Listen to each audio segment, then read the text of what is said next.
Hey everybody, welcome back to A Brief on Grief. Today I'm so excited to have Randy Flood joining me. His work inspires me and I'm just so excited to have him here and to learn more about him. So first I'm going to share a little bit about him before we introduce Randy. So Randy is the co-founder and director of the Men's Resource Center of West Michigan, where he is the principal therapist providing individual and group psychotherapy. He also provides evaluations to assess risk and counseling needs relative to sexual misconduct, domestic violence, and generalized violence.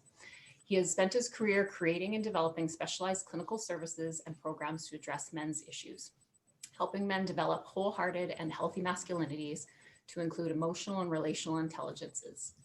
Recently, Randy has been integral in helping create the Youthful Sex Offender Treatment Program in Kent County, Michigan.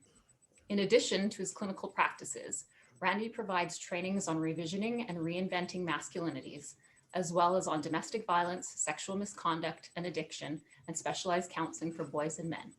He recently developed All Together Boys, a comprehensive educational program that teaches middle school-aged boys about developing robust, wholehearted masculinities. He also recently launched a new podcast called Revealing Men, conversations that pull back the curtain, revealing the inner lives of men. With Charlie Donaldson, Randy wrote Mascupathy, Understanding and Healing the Malaise of American Manhood. And also with Charlie, he wrote Stop Hurting the Woman You Love, Breaking the Cycle of Abusive Behavior, one of the field's leading books for men who are emotionally and physically abusive of women. Randy is often sought out by media as a resource on current events and issues related to men and masculinities. I'm even more excited after reading that bio. It was great. I love hearing all about that, Randy. But Yeah. welcome today. Thank you. Thanks for having me. It's so great to have you here. Yeah. So everybody, because I've been looking forward to this conversation, I have lots of things in my heart that I want to share. So we may end up doing a two-part session to this, but we will just take it with part one today, obviously, see how it goes. So Randy, I know we learned a little bit about you in your bio, but in your own words, can you share a little bit more about what inspired you to be in this area of therapy and like kind of your journey to opening up the Men's Resource Center? Sure.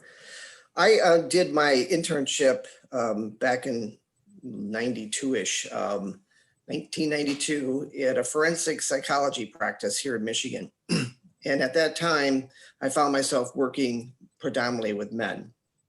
I was running sexual offender groups and doing sex offender assessments. There was a domestic violence program at the time, drunk drivings and such. And at that time, people saw criminal psychology or forensic psychology as a specialized area. And so when I began being mentored in that area and learning about forensic psychology, which I did learn a lot, I started to look at the clients I were working with and noticing that they were all men. And I started asking myself, the question is like, were these men born with these issues or these propensities to act out in certain ways and get themselves in trouble with the law? And then I also started getting to know some of these guys, and they seemed like some just normal guys, like guys that I might have played on a softball team with, or guys I might have gone to high school with, or at a gathering, and they just had a situation where they got themselves in trouble with a domestic violence incident. So I began to be curious about male psychology and gender studies, and began to develop this idea that men are a special population, similar to other special populations, or with working with men, working with Latinos, and other kinds of sexual abuse victims and such. And so that's when I decided to leave where I was practicing at the time. After I graduated and did my internship, I ended up going and developing the men's program at a large corporate psychiatric facility. And long story short, I didn't like corporate psychology as much, and working within that large kind of macro system that I ended up deciding in 2000 to co-found the Men's Resource Center of West Michigan with Charlie Donaldson. And that's where I began to think of men beyond helping men who are in the criminal justice system, but seeing men as a special population and designing programs specific for men and their unique experience in being raised and socialized in a culture that, in my opinion, cuts off half their humanity in order for them to achieve the pinnacle of masculinity. And it's a distortion of masculinity, and it's a limited way of viewing how men can express masculinity. And that has mental health consequences and relationship consequences. And it doesn't teach men the importance of emotional intelligence, which we know now in the 21st century is incredibly important to succeed, not only at work, but in intimate relationships and friendships. So that's when we began designing a variety of programs, and we can talk more about those programs. But that was the beginning of my work with the Men's Resource Center and the founding of it. Mm-hmm. It's a fascinating path, kind of from discovering it into the corporate and then out of the corporate. Right. Right. Yeah. So can you were talking a little bit about the socialization of men and how it cuts off. Right. I like the way you put that. It cuts off kind of half of the humanity. Can you explain that a little bit more and explain like the way men may show like grief and pain differently than women and how culture plays a role in that? Right. Well, I think that it's interesting that we study men at the age of 30, 40, 50 years old, and we say they're so different than women, and they don't cry as easily, or they don't wear their emotions on their sleeve. They like to be active, and they like to do certain things rather than sit down and talk about things. And so, but yet when we look at young boys and girls when they're babies and toddlers, there really isn't that much different between them. And you go into a nursery, it's not as though all the female infants are crying and the little boys are stoic and kind of waiting for their next feeding. Yeah. In fact, some of the research shows that young males are actually more emotional as infants and toddlers. And so what we end up doing is we have this conceptualization of what a man should be, and we begin at a very, very early age socializing boys differently than girls. For the research and studies have shown that caretakers give less eye contact with boys, infants, and talk to them and coo to them less. They're more rough and tumble in terms of throwing them in the air and catching them, and they're more likely to shut down their expressions of emotions or shame them for being weak because they're crying, and I'll give you something to cry about. And so the only reason for a boy to cry is if he's physically injured. Is he wouldn't have permission to cry if he was scared, for example, or hurt. His feelings were hurt by something that was said or done. So there's just such an emphasis on the socialization of males to limit their emotional intelligence and their emotional literacy. And so when Charlie and I developed mascupathy as a concept, what we were trying to communicate was this notion that there's a pathological form of masculinity that has mental health consequences. And we ended up coming up with 3 domains. Basically, there's a weak self-concept, inadequate emotionality, and relational deficiencies, which then can lead to externalization disorders. And so we raise boys to have such a high bar for performing masculinity, and it's a very limited way of performance with physical courage and athleticism, power, control, aggression.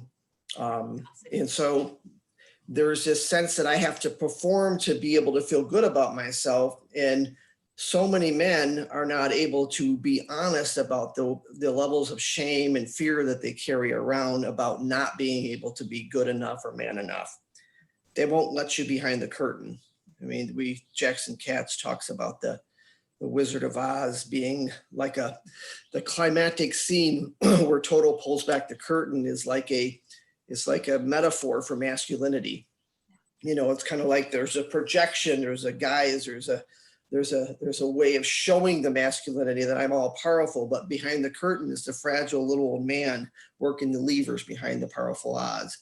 And that's what's going on in men's interior world, is there's a lot of insecurities and a lot of shame and a lot of anxieties about whether they're good enough, but they don't show that. And so a lot of guys struggle with a sense of identity and sense of, am I good enough? Am I man enough? And then the second domain is the emotional literacy, and to be able to teach men the language of emotions and where it shows up in our bodies and how do we manage them. And it's not about living in our feelings, but seeing our feelings as a form of data. and it helps inform our lives and gives it color and gives it expansion. And so helping men reclaim their emotional selves. And then the third part is that sense of relational deficiencies, in that we tend to raise boys to be rugged individualists, to be independent, to not need others. And if you do need others, then that's a sign of weakness. And so a lot of men struggle with an incredible sense of loneliness, and they use sex as a form of trying to experience human connection, because that's the only vehicle we give them for it that's acceptable. And then lastly, you put all those three together, and that's what leads to what we call externalization disorders, which is acting out. If you want to know the level of pain and misery that a lot of men feel on the inside that they're not talking about it, you look at the pain and misery of those who love them, because they pass on the pain to others through an acting out process. And so that's how we begin to conceptualize this pathological form of masculinity, and then trying to develop a more healthy, wholehearted masculinity. And in doing so, we don't take away their masculinity.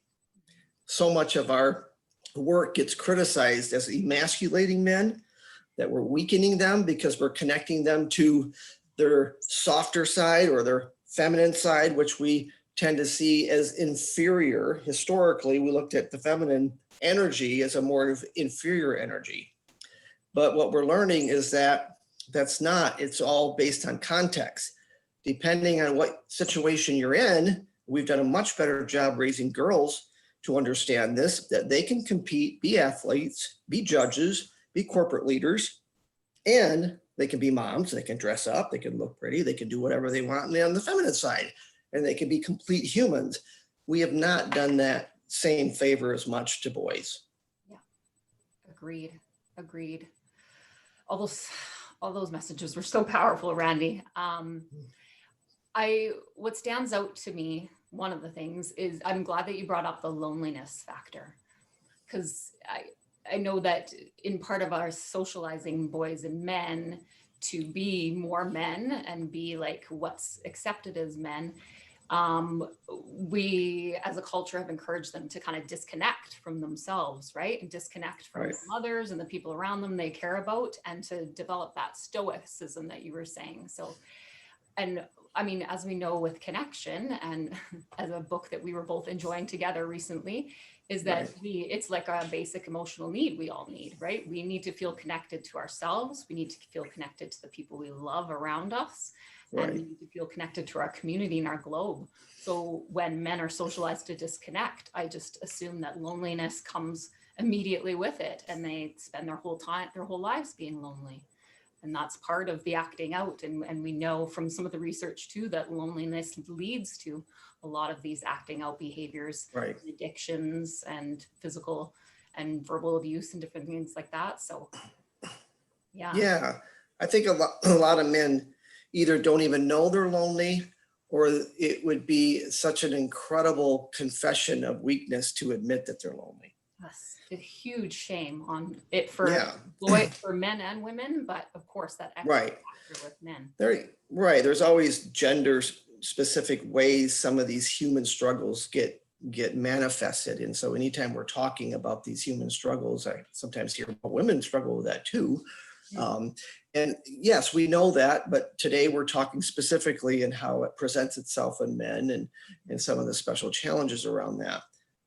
But yeah, Naomi Way is a developmental psychologist, and she wrote the book called Deep Secrets. I don't know if you're familiar with that. No, I haven't heard of that. She's a developmental psychologist, and she has done longitudinal studies where she's followed boys through their grade systems, like second and third grade, fourth grade, fifth grade, into middle school, and then high school, and then early college.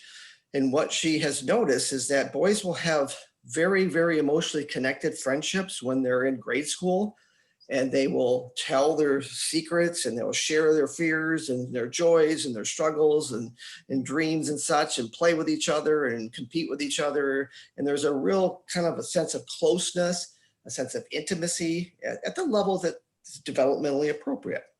And then about middle school, early high school is when she notices that that shuts down, and that they go shoulder to shoulder with boys and they stop doing the face-to-face activities. They'll start competing with each other.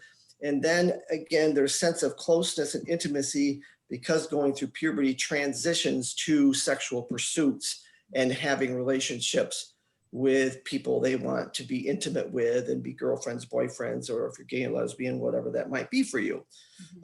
So at that point in time, that's when the loneliness really, really starts, is because they no longer are sharing what's going on in their interior world with another person. And they are also disconnecting from their emotions because that's not considered necessary to thrive as a man. And so then that's the beginning that she says, then when they go off into adulthood, a lot of men don't even realize that they're incredibly lonely. Terry Real calls it covert depression.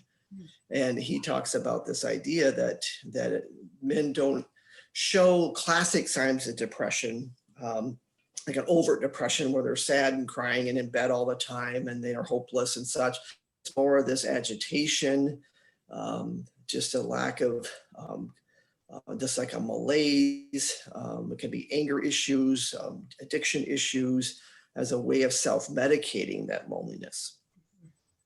Yeah, definitely. I'm glad you brought up that book, because it's a big inspiration for this topic for me. And it really, I found myself to that book because in my personal journey, was trying to find work through some healing and some trauma with some disconnection with my dad and other men in my life that I've loved.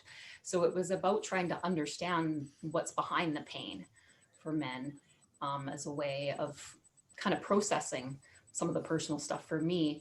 But what was the surprise gift when I was reading that book and learning about this topic is that I actually share some of those behaviors, like passed down from my dad. I share expressing my pain with anger, right? Not physical abuse, but with vicious words. That Right. is something that I've carried all my life and carried deep shame about. So Right. to understand this, it was to understand it as a whole, but then realize, wow, this is the pain that has been passed down from my dad to me. Right. To be able to look at that with a more wholehearted way, Right. an acceptance way, and just to peel away that shame. I call it slaying shame dragons. It's like, Right. Yeah. like I'm on like a shame mission right now I'm really trying to uncover those, but that was a huge one for me all my life. So Right. it's Yeah. I think that it's really hard for guys. We talk about this tendency toward how they deal with their shame, or deal with loneliness, or deal with covert depression, or deal with low self-esteem or whatever. And when your tendency is to externalize, and you're acting out in a certain way, and you're hurting other people, or you're kind of closed off and you're isolated. Maybe you're not the type of person who's hurting others, but you're just armored. And then you're distant, emotionally distant from others. It makes it hard to have compassion for that person, because you're if you don't understand what's going on or why it's happening, you just kind of make these judgments. And it's like, what's wrong with you? Why are you so mean? Why are you such a dick to people? Why are you not talking to someone? Why are you not nurturing your family members and spending time with your kids? And so there's so much anger and judgment that men receive. It makes it really hard for them to feel the permission to talk about what's really going on underneath all of that. And so it's quite a predicament. And that's why we run groups at the Men's Resource Center, because our experience, and even the American Psychological Association has come out with standards for working with boys and men recently. And what we know is that males seek out mental health services at a much lesser rate than women. And that's not because they have less problems. No. It's just that merely asking for help is antithetical to being a male. Like, what's wrong with me that I haven't been able to figure this out on my own? Yeah. And also, they're not, they have a larger attrition rate when it comes to mental health services. They drop out because that whole language of emotions that a lot of therapists are trained to do right away, like, how do you feel? It's like, oh, I don't know. For them, it's like, I Right. don't do this. Yeah. You know, What am I doing? And then, it feels threatening. They would never tell you that. They probably would just say it seems stupid. Yeah. Just tell me how to change some behaviors, tweak some things in my life. But to sit around and, blah, blah, blah about my feelings, it seems like a waste of time. Strategies that I can follow. Right. Yeah.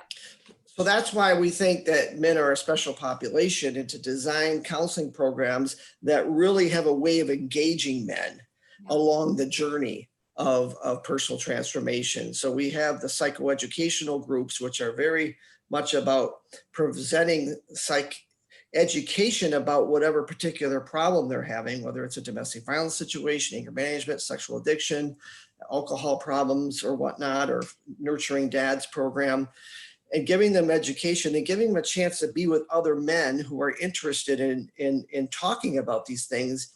And when you run open-ended groups, they get introduced to groups where guys have been in the groups longer than them, and they become their mentors or their elders. And they're the ones who have the power to send them a different message about what it means to be a man, and that it's okay. You can still be a man and drive away after your counseling in your F Ford 150. We're not going to take your truck away if that's the kind of car you drive or the vehicle you drive. And you can still come and have the courage to talk about your feelings. It's not like one negates the other. It's helping men see that there's a package here, and there's benefits to having your full humanity developed. We talk about it as cross training. I ran triathlons. I can't anymore because of a bad knee, but I hated swimming, and that was my worst event because I almost drowned when I was a kid, and so I had this fear of water, and it was just like. But I love to run and bike, but the worst thing for me was getting in the pool and training in the pool and getting open water swims. But if I wanted to be a triathlete, I had to cross train. And that's just kind of the concept we try to teach men. It's like there's different human traits we need to succeed in the 21st century world, and a connection economy and a service economy where interpersonal skills are needed. And so let's look at developing your full humanity. And you can still be masculine, you can still compete, you can still play softball, you can still do all those things that you did, hunt and fish or whatever it was. And you can sit down and have an intimate conversation with your daughter, your son. You can sit down and have intimacy with your wife that's not based on, oh, I'm having a conversation that's intimate, therefore it must be foreplay. You don't have to think so much along that sexual construct and look at different forms of intimacy, and they experience life much richer. Yeah. They actually enjoy life more. They feel alive. They feel color come to their life again, and it's not so monocolor. Yeah. So guys buy into it. Once they get into it and get engaged with other men, then it's sometimes hard to get them to leave the group because they know that the richness in this group here with other men is a spiritual place. It's a sacred place, and I can't find it out there. I've looked for it out there, and I just can't get guys to go there with me. And so they end up every week wanting to come to this sacred space of being able to be open and honest and share. And they find it very nutritious. Yeah. I mean, just listening to you speak about it, Randy, it's like makes my heart kind of expand. It's what the power of connection is, right? That's what they're experiencing that they have had for so long, right? Since it was kind of not beaten out of them, but you know what I mean? Like by society. And yeah, like the power. So not only your groups, they sound like powerful in that they're relating to people maybe that are their age too. So it's that connection with peers, but then having Right. people that have been there already that maybe are playing the more like fatherly figure, mentor figure, right? Right. Too, for that disconnection that they would have had, from their fathers earlier too. So it just seems like a powerful, like well-rounded way of doing it. It's very inspiring. Right. Yeah. Yeah, and at first it's very, very frightening for guys. They know a lot about physical courage. You tell them, hey, you got to jump out of this airplane and land in the beaches of Normandy, and you likely you're going to die, but it's for a good reason. So jump. They're like, okay, I'll jump. But when it comes to you gotta come and jump into this circle, and you've got to be honest and talk about what's really going on in your life. I've had guys tell me who've been experienced sexual trauma when they were a young boy. And I say, the way that you can heal your shame is by going into a group with other men and talking about that time of your life. And they say, I would rather you tell me I have to cut off my left wrist to heal than to go into a group and talk about that with other men. Yeah. And so they learn a different kind of emotional courage, and that it takes a lot of strength and courage to be real with people and to be honest with people and share your feelings and share your traumas and share your anxieties and insecurities. And that's in fact how you actually get stronger and get healed and get healthier. And you don't have to do the tough guys. You don't have to do the projections of toughness and power, because your power and your security comes from a deeper place. Mm-hmm. And so there's not as much posing. Doesn't mean that if the context requires for you to stand up to something and you have to use your aggression to be able to rescue something or protect someone from someone, you can still do that kind of performance, but it's not so compulsory. It's not so dependent upon, if I don't stand up for myself, I feel unmanly. It's not based on those really kind of primitive views that's kind of hooked to your sense of identity so much. It's hooked to a more of a moral purpose. Yeah. Yeah. It's there's so much in like my heart and my mind right now. It's hard to Sure. sense of it, but you touched a little bit on the groups at the Men's Resource Center. You offer individual therapy as well and virtual services like during this time, or? Yeah, actually, we have had a tremendous increase during the pandemic, of course, because that becomes one of the primary mediums for people to get help these days. We successfully transferred all of our groups are now being done through Zoom groups, and so we have had the pandemic going on long enough that we're actually bringing guys in and forming new groups through Zoom, and so that interestingly allows us to work with people in spaces or in situations where they can't get to us, to do an in-person group. So it's kind of expanded our vision of working with men from around the world. And so we've got clients now in Australia, you get a person in Alaska, a person in Canada, a person in England. And again, we do, because of licensing, it's, we have to be careful around that. So a lot of our deeper psychotherapy groups and individual therapy are not able to be done with people in a different country, but we do have a lot of life coaching and psychoeducation encounter groups where we can call it what it really is, more of an encounter with other men for support and accountability and enrichment and education. And that seems to be something we can provide to more people during the pandemic. That's great, Randy, because I was thinking of that. I was like, because I know there's, even up in Canada, there's licensing issues between treatment in different provinces. So you were saying that you are able to do groups with different people in other countries? Mm-hmm. Okay. Yeah, they can bring, they enter in a group, like say with a domestic violence group, which is anger management, people who are struggling with abuse and control issues in their domestic relationships. That's very psychoeducation. We do show vignettes, and we have workbooks that we're going through, and it's education, people processing. So it's kind of a hybrid of like a small group classroom type experience. And it's not your classic mental health counseling where you're giving specific diagnoses and treating certain kinds of axis 1, axis 2 disorders. And so it's a different kind of, it's a different way to use our expertise and access people. And a lot of people understand it as life coaching, personal coaching, those kinds of things. Because it's not specific, kind of individual focused and diagnosis focused, you have a little bit more Right. freedom with the practice. Right. Yep. And we will specifically tell them, you know, do a screening if you have a mental health issue, or if you've been in counseling for mental health issues, they will be getting that at the same time in their local place. And if they don't have that and something like that were to come up in a group or an individual session, then we make, you know, the referral, and it's in our contract that that's what we would do, because it's not designed for, you know, mental health issues. Yeah. So, yeah. Nice. Yeah. I had a question in my head and with the virtual groups and things you're doing, are you noticing a difference with the interaction with the men, or like are on the virtual kind of groups?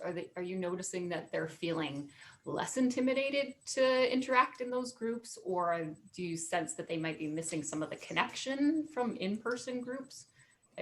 Have you had any observations on that?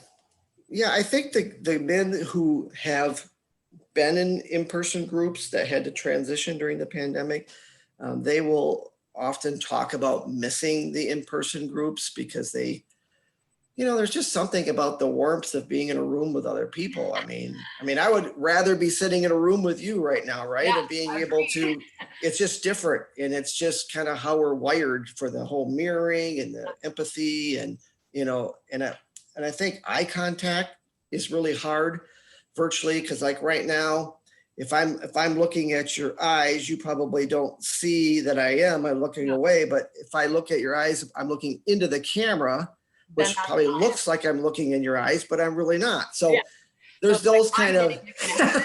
I'm getting the connection when you look at the camera, but you're not, because you're looking at a tiny dot. Exactly. So those kinds of impediments, I think, are present, and guys that have benefited and experienced in-person groups miss that and look forward to getting back into the room together. But guys that are coming into virtual groups for the first time, I think for some, it's like a self-selection. There are some people that are just more comfortable with that format. And I think as those of us in the helping profession, I think we can now see that as part of our offerings. Talking about the engagement model, there might be someone who's more comfortable starting with phone sessions, and then they graduate to Zoom sessions.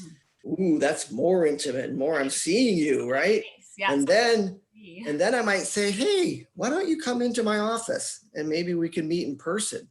I mean, so it just gives us more things to work with, more mediums to work with, and to meet people where they're at. And start there, because we're all about engagement. You can't help anybody if they're not engaged. So start where they're comfortable with engagement, and then you can always take it from there.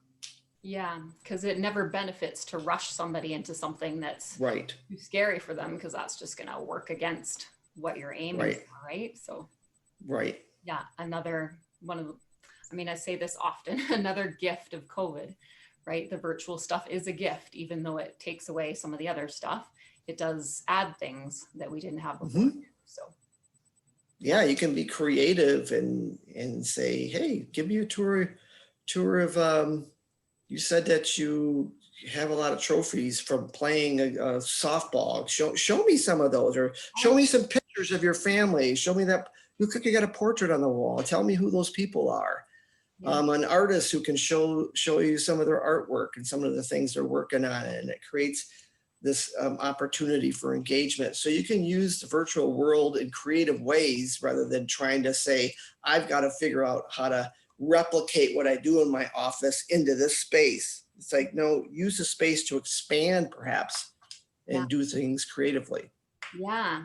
Like take this new environment and create like magic out of it that you couldn't in just one-on-one in an office, where somebody's coming out of their comfort zone to your zone, but virtual, they're able to be in their comfort environment, right? And Yeah. introduce them to their life a bit more. So that just reminds me of, yeah, in my work as a physio, when I used to do home visits and go and see people's houses, and that always gave me something more rich than I would ever get working with them in the hospital, right? It's just like Yeah. I got to see their family pictures and the colors that they like to decorate their house with and what's important to Right. them. And it's just, again, it's all about connection, and it's all about getting to know somebody more deeply, more wholeheartedly, more roundedly, right? So Yes. yeah, Yes.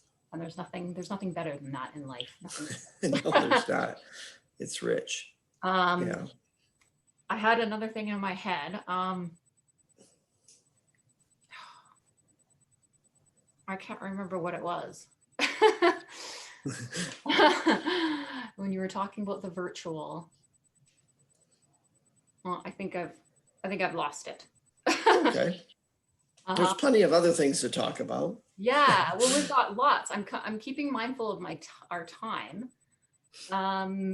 Is there anything else that you want to share right now, Randy, about kind of what we've been chatting about? Oh, I know. I thought of it. I thought of what it was. Okay. Is you were talking about the groups and the individual stuff, but can you tell us a little bit more about your approach with therapy, specifically for men, and how that's different than maybe other family service or family therapy approaches? Right. Right. Yeah, I think again, kind of using the engagement model and kind of meeting men where they're at. Okay. If they come into the center with what, we talked about, the externalization disorders, which is more of an acting out problem, whether that's in sexual addiction or domestic violence or getting into trouble at work for something, then we try to focus on accountability as kind of the cornerstone, because if they're in a place of not recognizing how they need to be responsible for addressing that behavior and managing that behavior and the impact it's having on others. And so we have, again, more of a psychoeducational approach for people coming in with an addiction like sex addiction, for example, and pornography. Is like if someone is in the throes of an addiction, they need some really good basic recovery skills. And so they need to be in a program where you're focusing on, okay, what do I need to do in my immediate environment so accessing pornography isn't such an easy thing to do, similar to an alcoholic trying to figure out how to get the alcohol out of their house and not go to places where alcohol is being served, not hang out with friends who are drinking all the time, because they, step one is having some level of powerlessness over this thing that's got a hold of me and it's become almost greater than me. And so we really think that men can benefit from that kind of accountability and support in a group setting. Again, we do individual and group. We don't shove people in group against their will. We start out all the time with individual work and do a thorough intake assessment to really get to understand them. And making sure we're designed the program or the treatment, for their needs. But then eventually we introduce the concept of a group. Some guys are really eager to jump in right away. Others are more reluctant. And if they are, we continue to work with them individually and continue to offer that as we go. So we do that. And then eventually we believe that just because you can manage externalization disorder and you can get someone to recover and you can get someone to abstain from something, you can get someone to manage their anger or their propensity for verbal abuse or whatever it might be, doesn't mean that the journey of personal transformation ends with just behaving. No, Behave, don't like act that way anymore, right? yeah. So you got to get them you've taken off, but it's that pain underneath that needs to be. Yeah, so that's why we do the next phase of therapy is kind of the more personal therapy groups where men come in, sometimes start there because there's not a significant externalization disorder acting out problem, and they can start right there. And that's just, again, a men's group where they're working with other men who have been there for longer periods of time. And it's a re-socialization process and teaching them different versions of masculinity that are more of a healthy, more balanced version. And then beginning to learn emotional intelligence. And so getting them to stop just talking about it. And I work with a somatic therapist, Ken Porter, and he comes into the groups and he helps them work with reconnecting to their bodies and understanding that emotions start out as physical sensations. So kind of get them to reacquaint where their emotions are showing up on their body. And so it becomes this body intelligence and emotional intelligence. And then they're also having real-time relationships with other men in the group. And so they're actually having conflict with other men, and they're challenging, and they're hearing things for the first time. And so they're practicing relationship and intimacy skills with me as a therapist there to help them as they kind of clunk along at first, and get it to slow down. We do some Gestalt experiential therapy where we do empty chair, or someone stand in for a dad or stand in for a brother, and doing some of that powerful work of saying some of the things that you did not dare say to your dad. And that can be incredibly powerful, because a lot of guys, one guy said to me recently, he said, "Thanks for helping me understand who I was really angry at."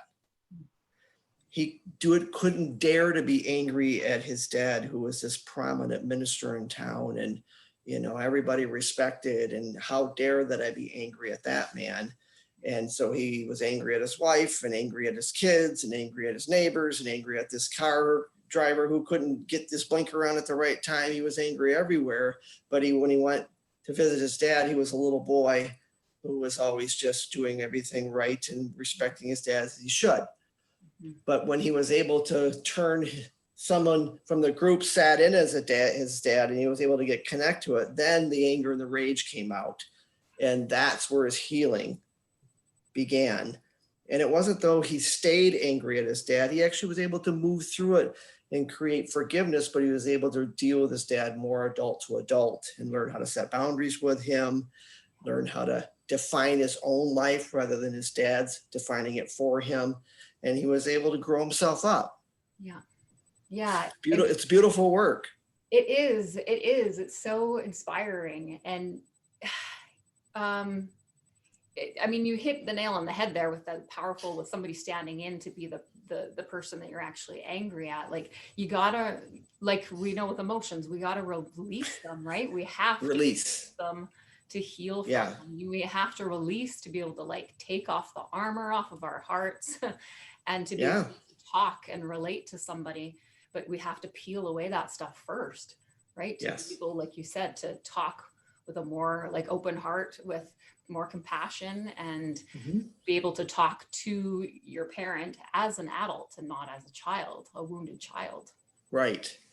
And that's how actually you get men to have more compassion and empathy for others, is by helping them become more empathic and compassionate for themselves. Because a lot of times they don't identify that wounded little boy, and they don't know how to take care of him. They don't know how to empathize for him. They just judge him. A lot of guys will just say, "Well, I deserved to have my ass kicked all the time when I was a kid because I was a little snot." And again, they just kind of normalize it. When I hear it, I'm like, "Oh my gosh, that sounds awful, the way in which you were talked to or treated." And again, it's not about a blame game. It's just about being honest. And it's not about excusing men's behavior. It's about explaining men's behavior and helping them be able to heal. And what are some of the barriers external to them that are affecting how comfortable they are with speaking the pain that they're in, right? And just my goodness, our whole society as a whole. I don't even want to bring up that topic. We could talk for hours on that one. Well, it is important. I think of it from an evolution of consciousness, and just as we mature as a larger society, you got that micro level of individuals and small groups. But on a macro level, we got these human spiritual beings and souls out there that are always trying to evolve and be better versions of themselves as we go through this life cycle. And I think that as a society, the world is in a convulsive state, and as they're trying to transition to figuring out how to see each other as, partners and equals more, and moving so much out of hierarchy. And I think that there will always be hierarchy in our evolution or in our creation. That's part of the way things are arranged. But to have a level of consciousness that we don't have to stay in that, and we can have a way of partnering with people and being in community with people and seeing ways to move out of racism and sexism and seeing people as human beings and figuring out how to deconstruct some of those old, sociological structures that worked for some people that were in a position of privilege and power, but it didn't work for everybody. Nope. And so that's how we can hopefully evolve. And part of evolving is dealing with changing the way our structures are and our systems are. Yeah. And I could ask you so many things about that. And I'm thinking like there's other things that I would love to ask you, but I'm thinking I might save it for the next time we chat. Okay. For time wise and stuff. So our audiences can stay attuned. Attention span. Yeah, exactly. So hello audience, Yeah. are you still awake? I don't know how you can be. Randy, this was amazing. I loved just hearing some of your wisdom, your experience, the things that you're doing at the center, and just to kind of hear in your own words kind of the importance of this for men and for our culture as a whole. So let's chat again. Okay. Okay. Thanks, Kimberly. Yeah. Thanks, everybody. See you next time.